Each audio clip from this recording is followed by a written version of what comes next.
품고 이제 돌트신경 첫째 글의 6항의 문제와 제7항을 살펴보는 시간을 가지도록 하겠습니다. 먼저 제6항 하나님의 영원한 작정에 대한 문제 부분을 펼쳐주시기 바랍니다.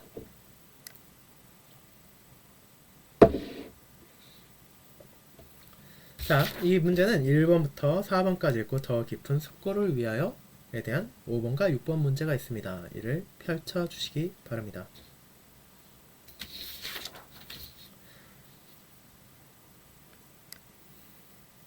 (1번) 문제를 먼저 보도록 하겠습니다. 사람의 개인적인 삶의 이력 가운데 방향을 결정하는 것은 무엇입니까? 이것은 그 사람이 믿음에 이르거나 그렇지 않은 것을 포함하니까? 여러분은 후자의 것, 즉 믿음에 이르지 못한다는 것을 성경에서 증거할 수 있습니까? 자, 우리는 제4항, 5항, 6항 여기까지 이어지는 부분을 따로따로 끊어보는 것이 아니라 계속해서 연결되는 것으로 보아야 합니다. 자, 우리는 5항에서 무엇을 고백했습니까? 사람이 스스로의 능력으로는, 즉 자기의 의지와 힘으로는 믿음에 나올 수 없다는 것을 고백했습니다. 자, 그렇다면 믿음에 나오는 것은 하나님의 은혜였습니다. 믿음에 나오지 못하는 것은 바로 그 자신의 죄 때문이었습니다. 우리는 그 사실을 성경에서 볼 수 있습니다. 여러분이 원하신다면 에베소서 1장 11절을 펼쳐보시면 그것을 볼 수 있을 것입니다. 모든 일을 그의 뜻의 결정대로 일하신다고 말하고 있기 때문입니다. 하지만 동시에 한 사람이 믿음에 이르지 못한다는 것은 바로 그 자신의 어리석음과 죄악 때문입니다. 자, 이 사실을 먼저 기억하도록 합시다. 자, 그럼에도 불구하고 우리가 기억해야 하는 것은 그것이 하나님께 무언가 미지의 것은 아니라는 것입니다. 제6항 그 자체를 읽어봐도 우리는 알 수 있습니다. 하나님의 영원한 작정 하에서 누군가에는 믿음의 선물이 주어지고 누군가에게는 주어지지 않습니다. 그리고 믿음의 선물이 주어지지 않는 자들은 하나님께 믿음으로 나올 수 없습니다. 그럼에도 우리가 2번부터 보겠지만 그에 대해 하나님을 비난할 수 없는 이유는 분명히 있습니다. 2번을 보겠습니다. 어떤 면에서 개인의 삶의 이력 가운데 방향이 그들의 불신앙의 원인이 됩니까? 여러분은 그것을 성경에서 증거할 수 있습니까? 자, 이것은 우리가 5항을 잘 기억해야 합니다. 5항의 불신앙의 원인, 믿음의 원천에 대해 나옵니다. 거기에서 믿음의 원천이 사람에게 있지 않다는 것을 우리는 보게 됩니다. 로마서 3장 11절 12절은 다음과 같이 고백하기 때문입니다. 깨닫는 자도 없고 하나님을 찾는 자도 없고 다 치우쳐 함께 무익하게 되고 선을 행하는 자는 없나니 하나도 없도다. 즉, 그 자신의 무지함, 죄악이 그들의 불신앙의 원인입니다. 우리는 그 사실을 성경에서 찾아볼 수 있습니다. 자, 그런데 이에 대해 알미니안주의자는 어떻게 생각합니까? 3번을 보시기 바랍니다. 3번. 알미니안주의자들은 사람의 삶 가운데 영적인 방향에 대해 무엇을 말합니까? 자, 알미니안주의자들은 하나님께서 그분의 영원한 작정하에서 역사를 다스린다는 것, 즉 세상의 모든 것을 다스리신다는 것을 부인합니다. 우리가 계속해서 살펴보았지만 그들이 말하고자 하는 것은 다른 게 아닙니다. 사람이 믿을 것인지 믿지 않을 것인지를 결정할 수 있다는 것입니다. 그것에 대해 교리문답 그리고 톨트신경은 끊임없이 반박합니다. 그렇지 않다고 말입니다. 자, 생각해 보시기 바랍니다. 사람이 결국 믿을지 믿지 않을 것인지를 혼자 결정할 수 있다면, 자기 능력으로 결정할 수 있다면, 자기의 뜻대로 행할 수 있다면 결국 믿음의 원인과 불신앙의 원인은 사람에게 있어야 됩니다. 그것이 알미니안주의자들의 주장이기도 합니다. 하지만 우리는 무엇을 말합니까? 불신앙의 원인은 사람에게 있지만 믿음의 원천은 오직 하나님의 은혜라는 것을 고백합니다. 그리고 그것만이 참된 성경적인 진리입니다.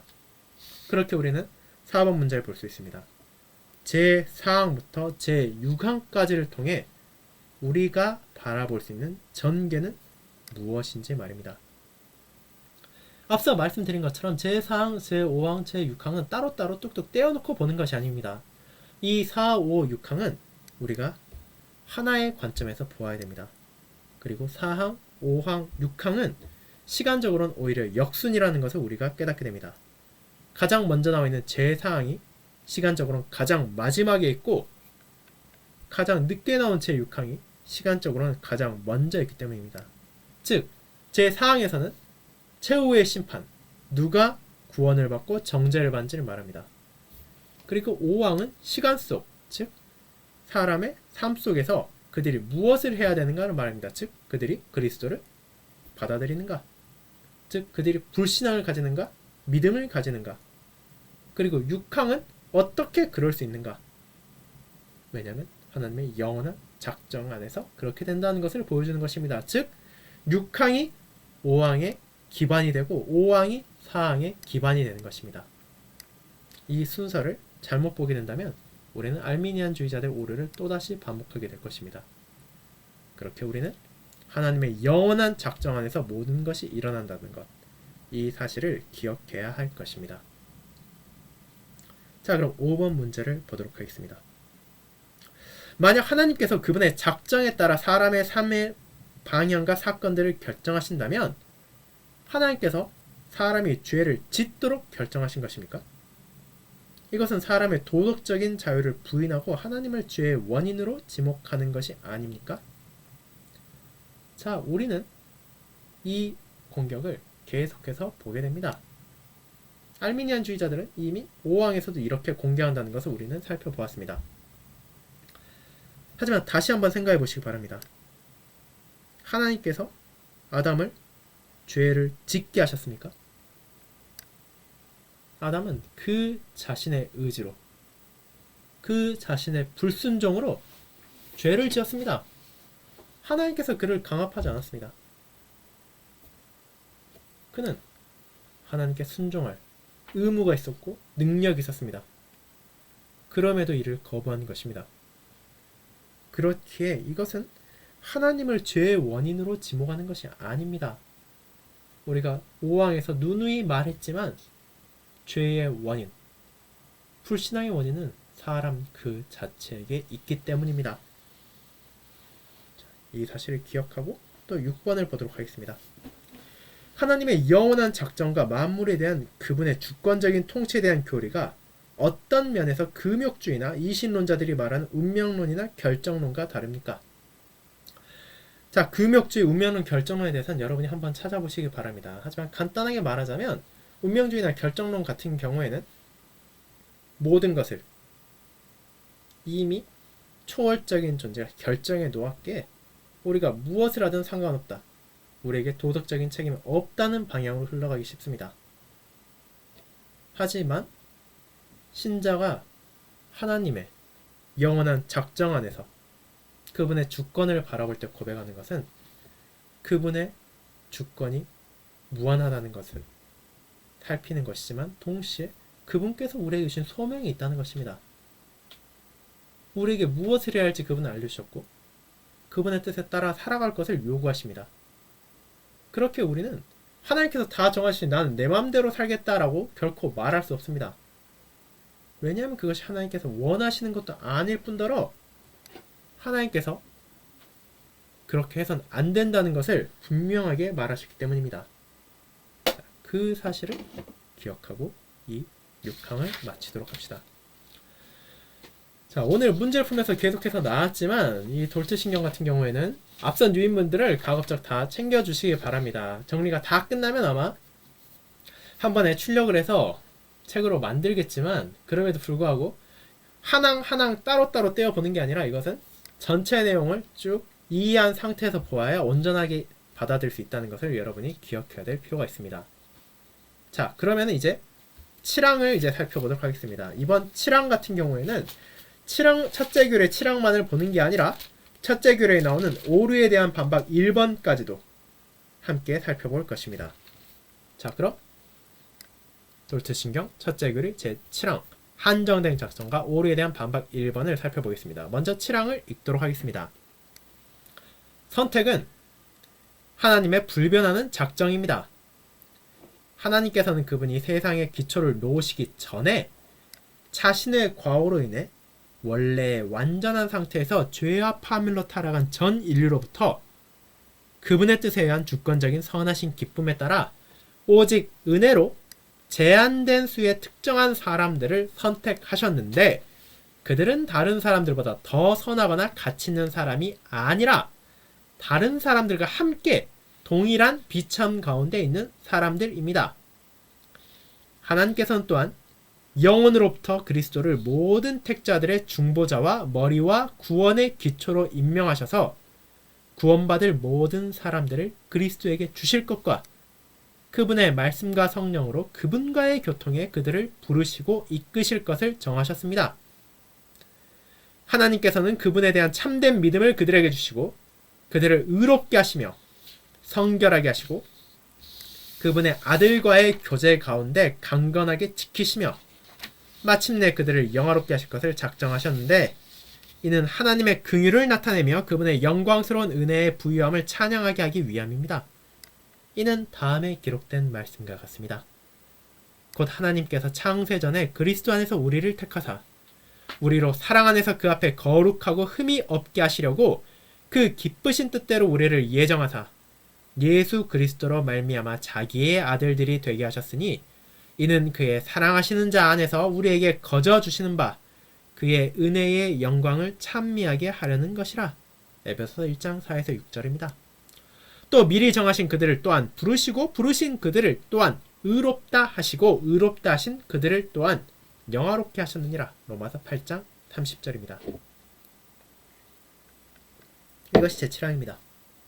자, 이는 상당한 양, 짧지 않은 정의입니다.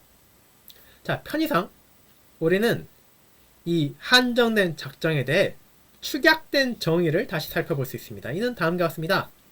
작정은 하나님의 영원하고 불변하는 뜻으로 그분께서 선하신 기쁨과 은혜에 따라 타락한 전 인류로부터 다른 사람들보다 더 선하지도 않고 더 가치 있지도 않은 제한된 수의 특정한 사람들을 그리스도 안에서 구하기로 선택하신 것입니다.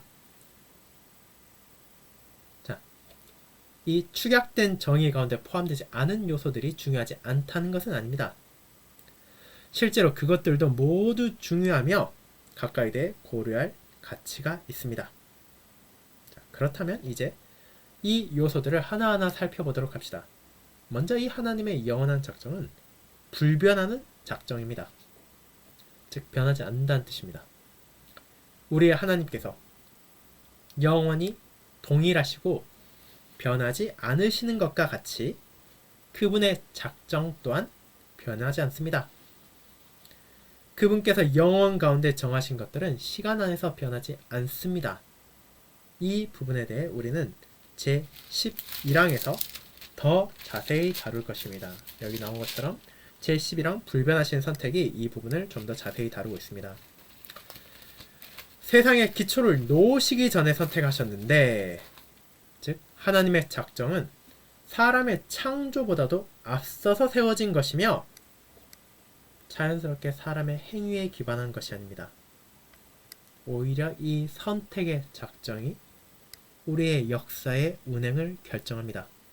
앞선 제6항의 내용을 참조하시기 바랍니다. 자, 제6항에서는 하나님의 영원한 작정 안에서 이 세상이 다스려지고 움직여진다는 것을 함께 보았습니다. 자, 그럼 이어지는 것 보겠습니다. 전 인류로부터. 여기에서 우리는 하나님의 선택의 작정의 보편성을 보게 됩니다. 구약시대 하나님께서는 이스라엘을 자신의 특별한 나라로 택하셨지만 신약시대 하나님께서는 전 인류로부터 택하셨습니다. 하나님의 선택의 작정의 보편성은 그리스도의 교회가 하나가 되기 위해 노력하는 보편성의 기반이 됩니다. 즉 하나님의 작정이 신약시대에는 이스라엘이라는 하나의 나라, 하나의 민족이 한정되지 않고 전 인류로부터 결정되었다는 것입니다. 자신의 과오로 타락한 교부들은 다시 한번 하나님의 선택의 작정에 은혜로운 성격을 확실하게 합니다. 하나님께서는 모든 사람을 영원한 파멸로 정죄하신다 하더라도 아무에게도 불의를 행하신 것이 아닙니다. 왜냐하면 그들 스스로의 죄가 그것을 요구하기 때문입니다. 이 점에 대해서는 우리가 제1항에서 살펴볼 수 있습니다. 제1항은 하나님 앞에서 정죄받아야 할 전 인류라는 제목을 가지고 있었고, 왜 하나님께서 전 인류를 정죄하신다 하더라도 그것이 왜 불의하지 않은가에 대해 나누어 보았습니다. 세심한 독자는 그와 대조되는 것을 발견하게 될 것입니다. 몇 줄 위에서 우리는 세상의 기초를 놓으시기 전에 우리가 선택되었음을 고백하기 때문입니다. 이제 우리는 하나님께서 죄로 인해 타락한 인류로부터 우리를 택하셨음을 고백합니다. 세상의 기초가 놓여지기 전에는 사람이 죄를 지을 수도 없는데 어떻게 이것이 가능합니까? 우리는 여기에서 사건의 순서에 대해 말합니다. 우리가 이것을 생각할 때 우리는 반드시 시간 역시 피조물에 불과하며 하나님께서는 그 시간의 제약을 받지 않으신다는 것을 인식해야 합니다. 돌츠신경은 하나님께서 누군가를 택하고 누군가를 지나가셨을 때 그분께서 타락한 인간을 생각하셨음을 말합니다. 사람이 아직 창조되지 않았기에 타락하지 않았지만 하나님께서는 사람이 타락할 것임을 알고 계셨기에 누군가를 택하고 누군가를 택하지 않으시기로 작정하셨습니다. 자, 이 자신의 과오로 인해 타락한 사람을 향한 하나님의 영원한 작정은 결국 은혜의 작정이라는 것을 말하고자 하는 것입니다. 하나님께서는 사람의 창조된 이 작정을 세우셨습니다. 그분께서는 사람이 자신의 과오로 인해 타락한 것을 알고 계셨습니다. 결국 그처럼 스스로 죄를 짓고 스스로 타락한 이들 가운데 모두를 벌하지 않으시고 그들 가운데 일부를 자신의 뜻 안에서 건지신다는 것은 은혜로운 작정이라는 것입니다. 그에 대해 그 어떤 사람도 불평을 토할 수도 없고 불만을 말할 수도 없습니다. 왜냐하면 모든 사람은 영원한 정죄를 받아 마땅한 죄인이기 때문입니다. 거기에서 이어지는 것은 그분의 뜻에 의한 주권적인 나라라는 부분입니다. 우리가 하나님의 주권에 대해 말할 때 우리는 그분께서 가장 높은 권능과 권한을 가지심으로 효과적으로 그분의 뜻을 성취하신다는 것을 고백합니다. 누구도 그분의 영원한 계획을 좌절시킬 수 없으며 누구도 그분의 방식에 도전할 수 없습니다. 그리고 누구도 그분의 영원한 작정이 성취되는 것을 막을 수도 없습니다. 그분께서는 그것을 효과적으로 성취하도록 인도하실 것입니다. 하나님의 주권에 대해 우리는 말합니다. 하나님의 주권은 이 세상의 주권자들과 다르다는 것을 우리는 고백하게 됩니다. 그 누구도 그분의 뜻이 이루어지는 것을 막을 수도 없고 그것을 변하게 할 수도 없다는 것을 보여주는 것입니다. 왜냐하면 그분이 가장 높은 권능과 권한을 가지고 계시기 때문입니다. 그렇게 하나님은 자신의 뜻을 가장 효과적으로 성취되도록 분명 인도하실 것입니다. 그것이 우리가 고백하는 것입니다. 자, 그럼 하나님께서 왜 모든 이들을 벌하지 않고 일부를 택하셨는가? 그것은 바로 그분의 선하신 기쁨으로 말미암은 것입니다. 이것은 성경에서 취한 표현, 즉 에베소서 1장 5절과 9절에서 나오는 표현으로 하나님께서 우리를 택하신 이유를 가리킵니다. 성경은 하나님께서 그 기쁘신 뜻대로 우리를 예정하사 예수 그리스도로 말미암아 자기의 아들들이 되게 하셨으니 라고 말합니다. 이것은 하나님께서 그것을 행하시는 것이 그분을 기쁘게 하는 것이기에 우리를 택하셨음을 가리킵니다. 이 표현을 사용하는 것은 사람의 그 무엇도 하나님께서 그를 택하시도록 강제할 수 없음을 강조합니다. 하나님께서는 그저 그분께서 원하셨기에 사람을 건지셨습니다.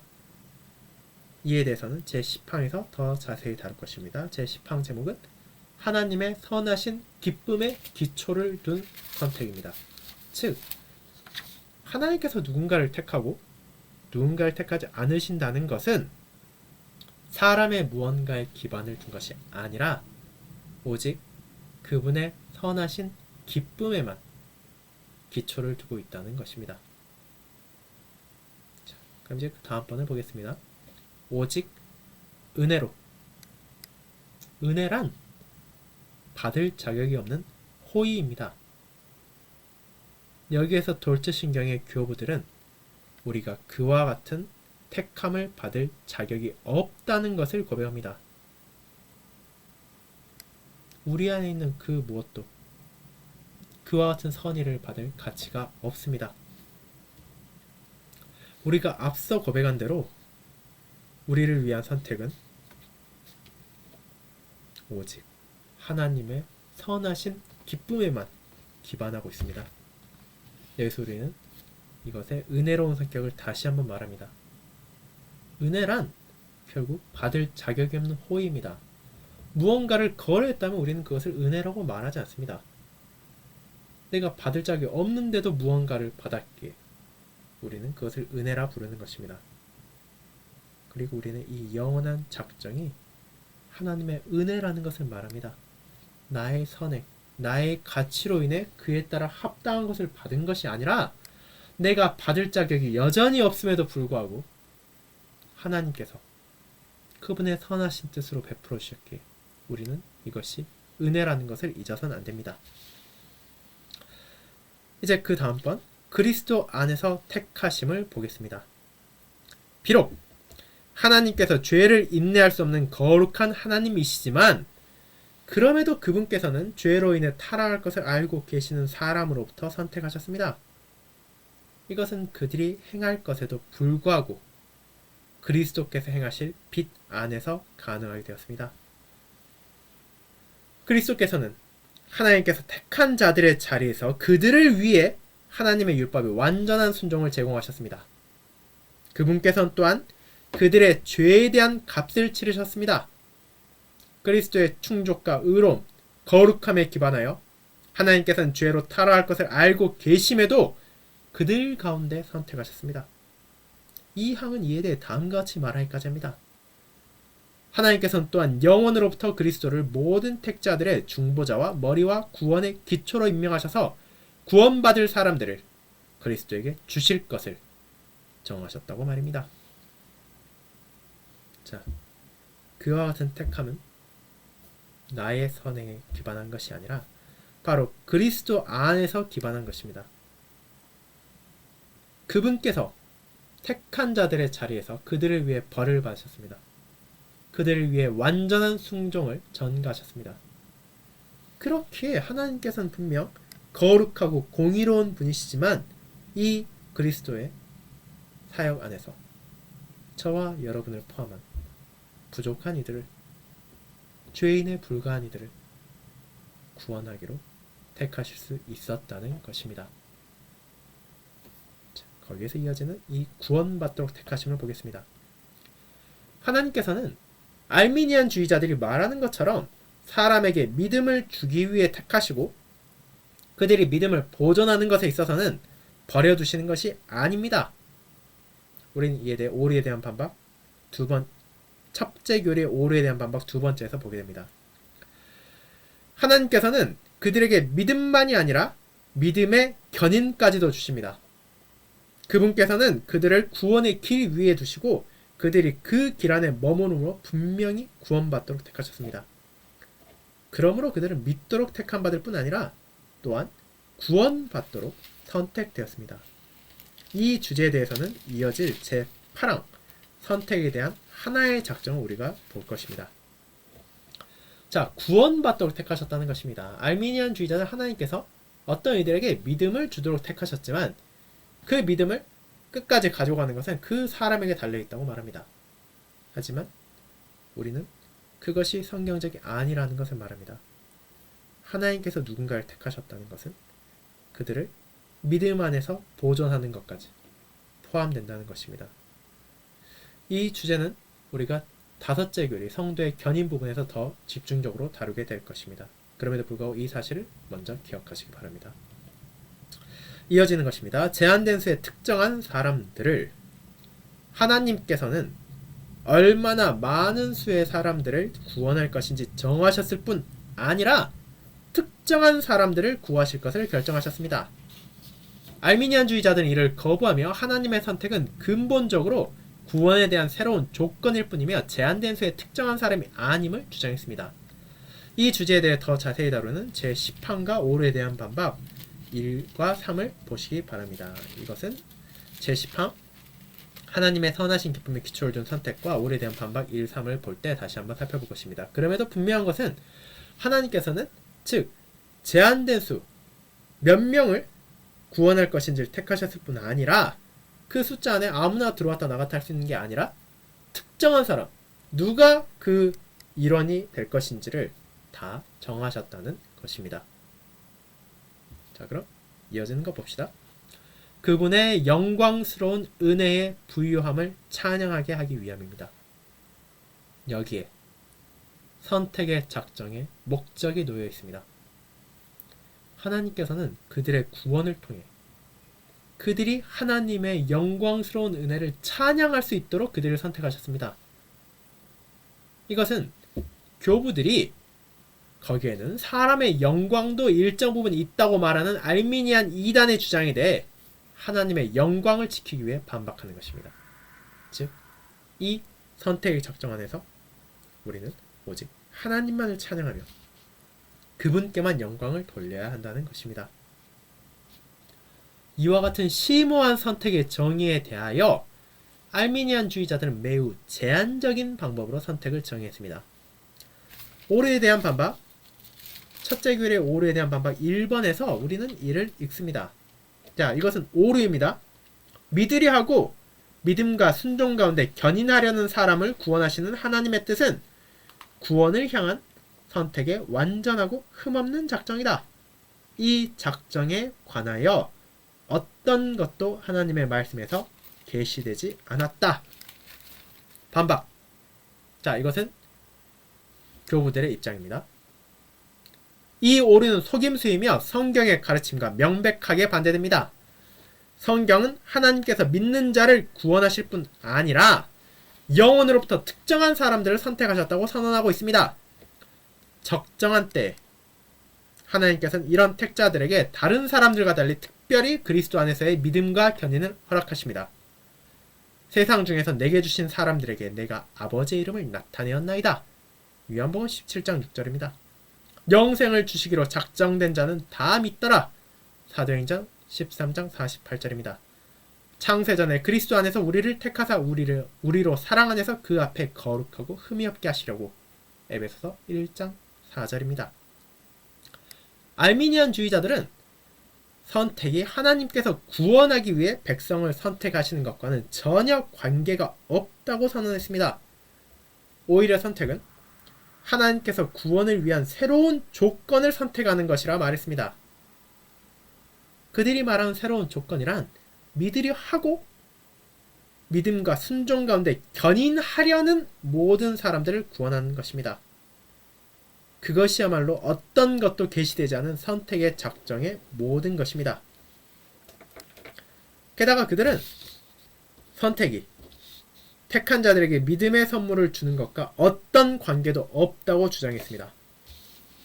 알미니안주의자들은 부패한 사람이 여전히 믿을 수 있는 가능성이 있다는 견해를 가졌습니다.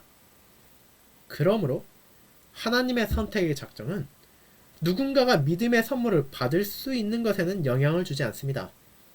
하나님의 선택은 오직 믿고 순종하는 자들을 구원하는 것입니다. 그런데 이와 같은 알미니안주의자들의 선택에 대한 정의는 성경과 반대되는 것입니다. 교부들이 인용한 본문들로부터 하나님께서 단순히 새로운 조건을 주시는 것이 아니라 사람들을 선택하신다는 것이 명백하게 드러납니다. 그것이 바로 교부들이 요한복음 17장 6절을 인용한 이유입니다. 그곳에서 우리는 아버지께서 내게 주신 사람들에게 라는 본문을 읽습니다. 선택은 믿음을 주시는 모든 것과 관련되어 있습니다. 믿음이 누군가가 선택되도록 규정하는 것이 아니라 선택이 누가 믿을 것인지를 결정합니다.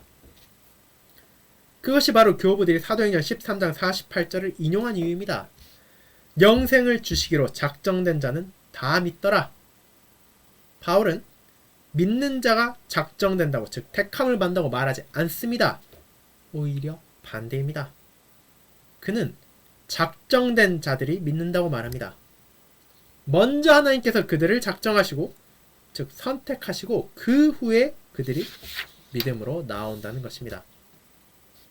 즉 알미니안주의자들의 가르침과는 반대로 작정은 분명 사람의 순종의 원천입니다.